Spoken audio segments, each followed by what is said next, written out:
Welcome back, my friends, and if you are new here, well, greetings and salutations. Your comments on Linux Mint versus Ubuntu. Shields up. Just kidding. SPS F64 says, I love those event sounds like open, close, minimize, maximize. Never found any extension for GNOME which with sound support. Cinnamon is very good at such events. Love it. Great video as always. Well, thank you, sir. Yeah, there's something about sounds and jingles every now and then, but yeah, Cinnamon is great. Actually, anything Linux Mint does nowadays seems to be very great. Thank you for commenting. Ross5281. I've been using Mint on a 10-year-old HP ProBook for over 5 years. Of all distros I've tried, Mint has been most reliable and gets the job done for everyday regular needs. Only other distro I'm considering to try would be Fedora. Regards. Thank you, Ross. I think I tried Fedora way in the past. I don't think Fedora, I don't think Fedora is for beginners, but great that Mint is working for you. I actually have Mint installed on several machines and it's pretty good. P. Wingard 1966 says, I have a 17-year-old Lenovo T61. Wow, that runs Mint just fine. Of course, it was a reply. Holy shoot, 17 years old, dang. That's awesome. ThinkPads are like Lexus. They just keep going and going and going and going and going. Jeff Kelly, 5972. Hello, Jeff. For 22 years, it has been Debian with GNOME 2 at first, then GNOME shot themselves in the foot. So I turned to Mate. XFCE is okay, I agree, but I love Mate. As for Ubuntu and Snaps, you can keep 'em. Linux Mint is very good. I have installed both Mate and XFCE for people on their older computers, and they really like it. The only windows I use open and close to let air in the house. Bada boom. All right, Jeff, thank you. Joseph Dejarmo. Hello, Joseph. I was running Ubuntu Bungee 22.04 and Kubuntu 22.04. After issues with each of them, I switched to Fedora KDE, another Fedora user. Decent distro, which is not based on Ubuntu at all. That is correct. Again, I've tried Fedora in the past. It's okay, but yeah, probably not for Windows users.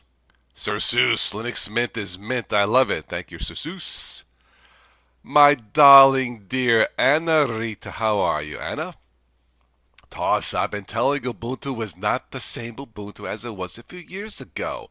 Many times, but you never listen saying it works as it does. Look, men are hard-headed, especially when listening to women, right, Anna?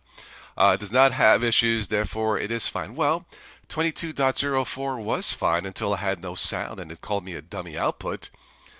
But now you finally saw the light. I saw the light. And you switched to Linux Mint. So with that, I welcome you to Linux Mint. Well, I've used Mint since 2008. Welcome you to Linux Mint with open arms. And now I welcome you with open arms. All right, I can't sing, sorry. But keep in mind, Linux Mint is not perfect. Okay, it's close though.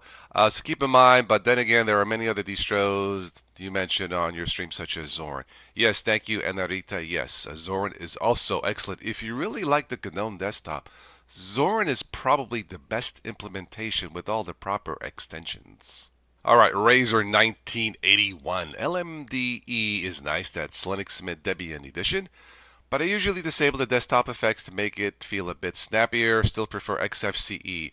Razer, yeah, if you want speed, XFCE is probably the lightest out of all that they offer. A response for Rita also likes SFCE. Let's move on to Armadillo. No, Armadillo. Hello, Air. If you're not going to use LMDE, you're not changing. You are staying the same with a different color. Au contraire, mon capitaine. Thank you, Air, for the comment. Okay, LMDE, Linux Mint Debian Edition. I think I did a full install of that once, and one of my friends says it works, but again, it's probably not something that's made for Windows users, Linux newbies. Linux Mint has a complete different philosophy than Ubuntu. So, in that sense, they are not the same in terms of how they work, the updates, the reliability. No dummy output issues with Linux Mint. So, yeah, if you're using nowadays, anything that's not, stock Ubuntu, it's not the same, Air. But thank you for the comment. All right. P. Wingard, 1966, had. I read this. It's rather long, but he worked at the social enterprise in Toronto called Free Geek that refurbished old PCs and laptops.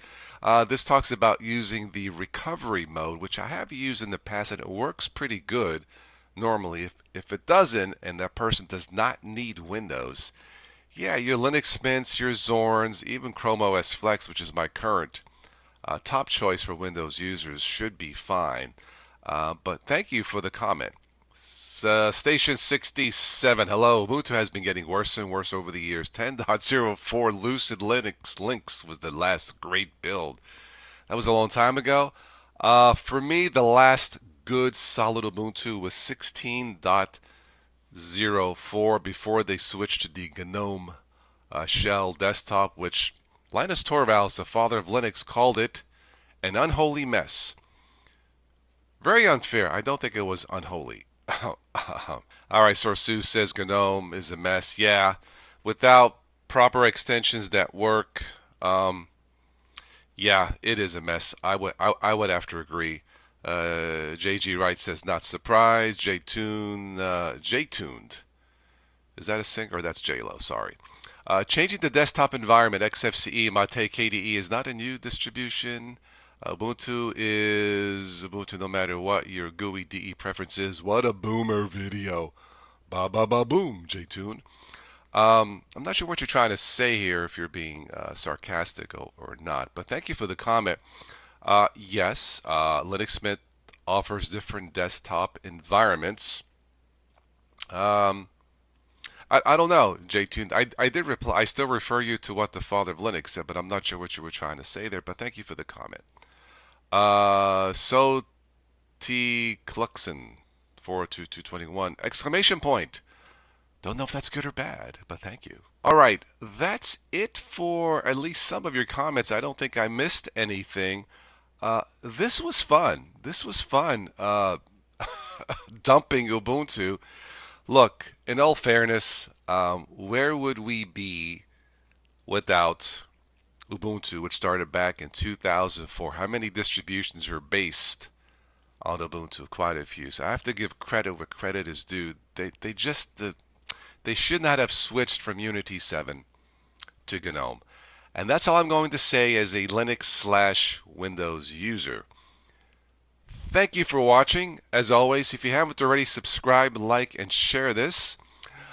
I'm going to go back to Paramount Plus to watch Star Trek Picard. Arrivederci.